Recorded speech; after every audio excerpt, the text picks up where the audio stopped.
자, 신증거에 의한 재심 이유를 봅니다. 우리 전 시간에 배운 허위 증거에 의한 재심 이유보다는 출제가 좀 더 잘 됩니다.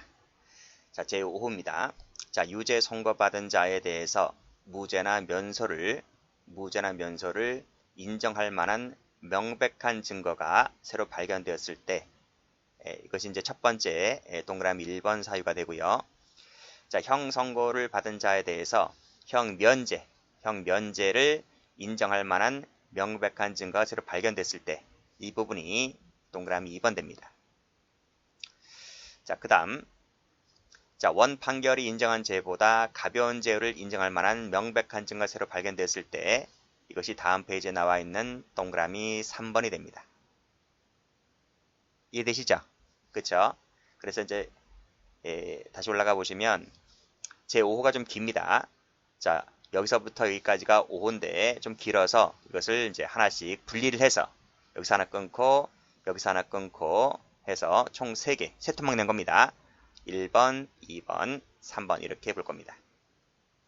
자, 그 1번, 2번, 3번에 공통되는 것이 있죠. 그게 바로 명백한 증거가 새로 발견되었을 때인데 여기서 명백성 그리고 새로 발견됐다가 이게 신규성입니다. 그래서 명백성, 신규성은 동그라미 1번, 동그라미 2번, 동그라미 3번에 공통되는 부분이기 때문에 따로 뒤에서 다시 볼 겁니다.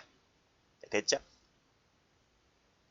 자, 이 5호에서 말하고 있는 것은 사실 인정을 변경해야 할 때를 말합니다. 사실입니다. 사실 인정을 변경해야 할 때 5호가 적용되는 것이지 이 법률 적용에 오류가 발생한 것은 5호를 적용하지 않습니다. 그 예로 나오는 것이 확정 판결 나왔잖아요. 확정 판결 나왔는데 법이 바뀝니다. 개폐가 된다 이거죠. 개정되거나 폐지가 된다라고 했을 때 우리 형법 시간에 배우죠. 1조 2항 사망 그 부분은 이 사실 인정 변경이 아니기 때문에 5호를 적용하지 않습니다. 또 확정 판결 나왔는데 나중에 대법원의 판례가 바뀝니다. 그렇죠?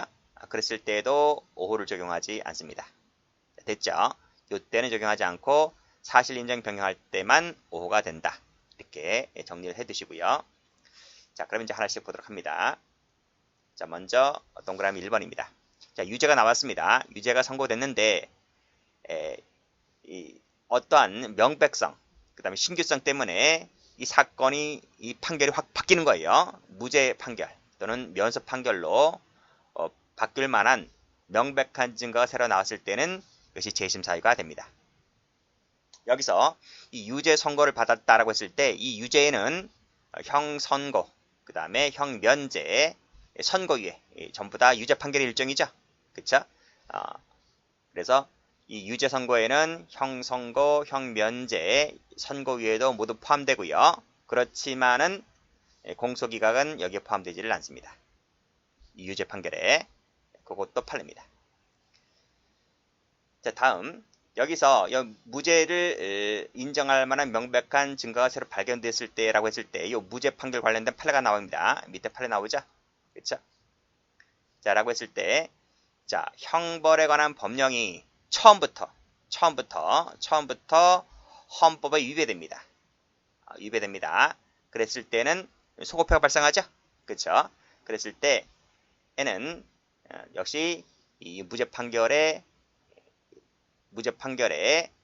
인정할 만한 명백한 증거가 새로 발견되었을 때에 포함된다고 봅니다. 그래서 이것도 재심 사유가 되죠.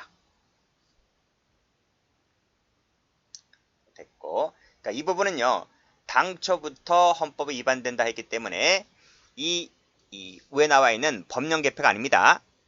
아시겠죠? 형법 시간에 배우는 1조 2항 사망 그 부분은 면소 판결되는 거잖아요. 근데 이것은 면소 판결이 아니고 무죄 판결이기 때문에 이 부분은 포함되는 겁니다. 이 부분에 무죄 속에 포함된다. 자, 동그라미 2번입니다. 자, 형 선고를 받았는데 형 면제를 인정할 만한 명백한 증거가 새로 발견됐을 때 재심 사유가 됩니다. 여기서 형 면제라고 하는 것은요. 자, 필요적만 말합니다. 필요적 면제만 되는 것이지 임의적 면제는 포함되지 않는다. 출제 잘 됩니다.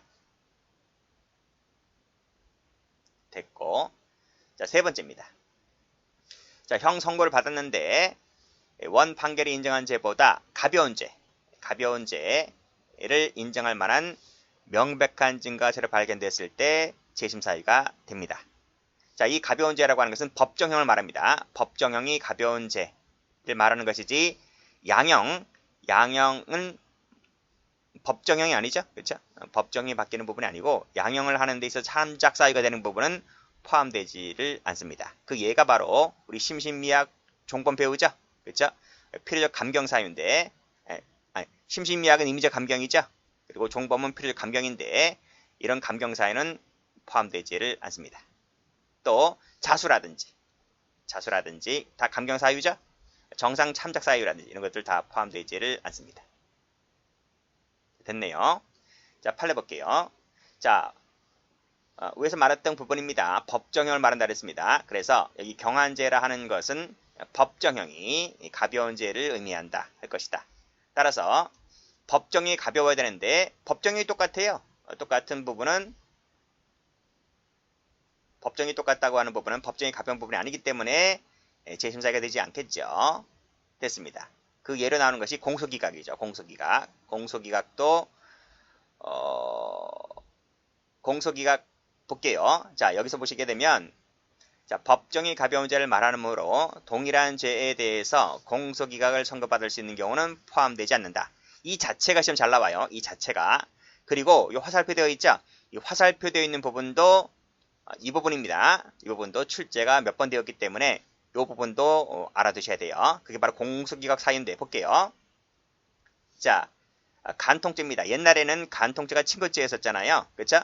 이 간통죄를 고소를 했었는데 이 고소인이 고소를 취소했습니다. 취소하니까 법원으로부터 공소기각을 선고받았겠죠. 선고받습니다. 선고받았는데 이 담당 공무원이 이 고소 취소장을 접수를 하지 않았어요. 고소 취소장을 접수를 하지 않은 바람에 공소기각 나올 것이 공소기각 나오지 않고 유죄가 나왔습니다. 유죄가 나왔습니다. 그렇다 하더라도 형은 똑같은 거잖아요. 그렇죠? 공소기각이네 아니네 고소 취소장을 접수를 했네 안 했네에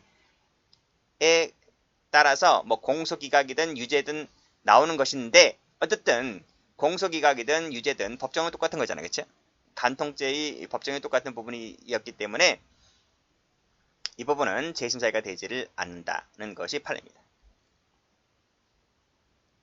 됐고 그래서 다시 한번 판결로 봐두세요. 동일한 죄에 대해서 공소기각을 받을 수 있는 부분은 재심사유, 즉 오호가 되지 않기 때문에 재심사유가 되지 않고 그 사실관계, 그렇죠?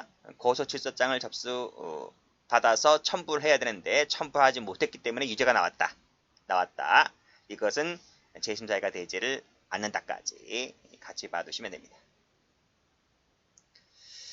자, 그리고 제가 위에서 말씀드렸잖아요. 여기서 보시면 법정형이 가벼운 죄를 말하고 양형 자료의 변동을 가져온 부분은 포함되지 않는다 했고 이 부분이 밑에 판례 나와 있습니다. 여기 보시게 되면 법정형 자체는 변함이 없어요. 변함이 없다. 형은 똑같다. 다만 양형상의 자료의 변동을 가져오는 부분은 포함되지가 않는다. 그렇죠? 또 이 부분도 감경사유 주장하는 부분도 양형상의 자료의 변동을 가져오는 부분이잖아요. 포함되지가 않는다. 다음. 자, 부가처분을 취소하는 행정 판결이 확정됐습니다. 그렇죠? 그러니까 이제 장사하시는 분들 있죠. 영업하시는 분들. 그래서 동사무소나 구청에서 나와서 행정 단속을 하잖아요. 그래서 이제 뭐 어떤 제재 명령을 위반했을 때 부가처분을 하는데 그 영업하는 사람이 소송건 거예요. 행정소송을 걸어서 행정법원으로부터 부가처분을 취소하는 판결을 받는 겁니다. 그러면 소급표가 발생하죠? 소급표가 발생합니다. 그래서 그것은 처음부터 이 구청에서 이 부가처분 취소하는 부분이 처음부터 없었던 것, 부과하지 않았던 것과 마찬가지 되는 것이기 때문에 이 부분도 경한죄를 인정할 만한 명백한 증거가 해당되는 것이기 때문에 이것도 재심 사유라고 봅니다. 이것과 똑같은 거죠. 여기 어디 나와 있지? 여기도 보시면 무죄 판결 나와 있는 부분이 있었죠. 그것도 관련 형벌 조항이 헌법재판소로부터 무죄 판결 받게 되면 형벌 조항은 처음부터 헌법이 위반되는 것이기 때문에 소급표가 발생한다 그랬죠? 그렇죠? 이 부분도 제2심사가 되듯이 경한죄 관련해서도 부가처분 취소가 행정법원에 의한 판결이 확정되었다라고 했을 때 소급표가 발생하는 부분이기 때문에 이것도 가볍게 바뀐 거나 마찬가지다. 그래서 이것도 제2심사가 된다. 이런 취지로 봐두시면 되겠습니다. 자, 별표가 많이 되어 있는 부분은 출제가 많이 되었다 했습니다. 됐고, 그 다음에 이제 앞에서 제가 뭐라고 그랬습니까? 5호에서 볼 때에 여기서 요 신규성과 명백성을 본다고 했었죠? 그쵸? 이 신규성과 명백성은 5호에서 나오는 동그라미 1번, 동그라미 2번, 동그라미 3번에 모두 다 공통되는 거라 그랬습니다. 그럼 첫 번째 신규성 볼 거예요. 신규성. 자, 여기 신규성 나와 있죠? 그쵸? 신규성 보기 전에 자격부터 먼저 보겠습니다. 자격. 자, 이 새로운 증거가 증거 능력이 있는 증거여야 하느냐와 관련해서 증거 능력이 있어야 한다는 견해가 제한설이고요. 제한설이고 아니다. 그럴 필요 없다는 견해가 무제한설입니다. 자, 학자들은 이 제한설을 취하는 사람도 있고 무제한설을 취하는 학자도 있지만 어디까지나 소수설입니다. 소수설. 그래서 여기에 이 소수를 공부할 필요는 없고요. 이 다수설은 이원설입니다. 이원설. 이원설이 뭐냐면 엄격한 증명을 요하는 사실에 관한 증거는 증거 능력이 있어야 하지만 자유로운 증명으로 충분한 사실 증거는 그럴 필요가 없다. 이렇게 보는 것이 이원설인데 이 이원설이 다수설입니다. 자, 됐죠? 됐어요. 그렇게만 정리해 두시면 될 것 같고요. 자, 그러면 신규성을 보도록 합니다. 자, 동그라미 1번. 재심 사유를 인정하려면 증거가 새로 발견되어야 한다. 이게 바로 신규성입니다. 신규성. 증거가 새로 나타나야 됩니다. 증언을 반복하는 것은 증거가 새로 발견된 것이 아니기 때문에 이것은 재심 사유가 되지를 않습니다. 판례 나와 있죠? 밑에 보시면 진술 내용을 번복했다. X. 자, 그 밑에 판례도 진술 내용을 번복했다. X. 이렇게 됩니다. 자, 동그라미 2번 가보죠. 자, 이때 신규성을 누구를 기준으로 해서 판단할 것이냐가 이제 논의가 되는데, 자, 누구를 기준으로 판단할 것이냐? 법원에 대해서는 당연합니다. 이 법원에 대해서 새로운 것이어야 한다는 것은 그건 누구라도 토를 달질 않아요. 이건 당연한 것인데 이 재심 청구자에게도 새로운 것이어야 하느냐에 관련해서 이제 다툼이 있는 겁니다. 어떤 사람은 아니다. 법원에게만 신규성이 있으면 되는 것이지 재심 청구자에게까지는 뭐 있을 필요 없다는 견해도 있고 아니다. 이 청구인에게까지도 새로운 것이어야 한다는 견해도 있습니다. 그러니까 학설은 세 가지가 있는 거예요. 법원에게만 있으면 된다. 아니다. 법원은 당연하고 재심 청구인에게도 있어야 한다. 그런 견해도 있지만 우리 판례는요. 판례가 시험 나오니까요. 판례는 절충설입니다. 절충설. 절충설이 뭐냐면 자, 각주에 나와 있는데 원칙은 뭐냐면요. 원칙은 당사자에 대해서는 신규성을 요하지 않는다. 이겁니다. 다만 고의나 과실, 즉 당사자에게 고의나 과실이 있잖아요. 고의나 과실로 증거를 제출하지 않았을 때는 신규성을 인정할 수가 없다. 그러니까 이 당사자에게 신규성을 인정하려면 고의나 과실이 없어야 한다는 겁니다. 그게 바로 절충설이다. 이렇게 보시면 되고요. 그게 판례에 나와 있죠. 이 판례가 중요합니다. 판례를 보시게 되면 자, 5호에서 정한 증거가 새로 발견됐을 때와 관련해서 이 신규성이라고 하는 것은 법원은 당연하고요. 재심을 청구한 피고인에게까지 새로워야 하느냐와 관련해서 적극이라 했는데 이 적극이라 했다고 해서 이 둘 다 무조건 동그라미라는 얘기 아닙니다. 그 내용은 밑에 나와 있잖아요. 그러니까 일단은 법원은 동그라미 치고요. 자, 피고인에게 세워야 하느냐 부분인데 이 피고인을 세모 치세요. 세모 치시면 됩니다. 그러면 절충설이 되겠죠. 자, 그게 밑에 보시게 되면 증거의 신규성을 누구를 기준으로 판단할 것인지와 관련해서 밑에 그 대상을 법원으로 한정할 것은 아니다. 그렇지만 그 피고인이 재심을 청구할 때 밑에 과실 나와 있죠. 과실 나와 있습니다. 이 피고인에게 있어서 이 과실이 있을 때에는 제외된다.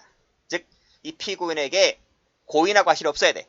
고의나 과실이 없어야지 적용되는 것이지 고의나 과실이 있을 때는 적용되지 않는다. 이렇게 해서 절충설이다. 이렇게 정리하시면 될 것 같아요. 됐죠? 그 다음이 명백성인데 명백성은 쉬웠답니다.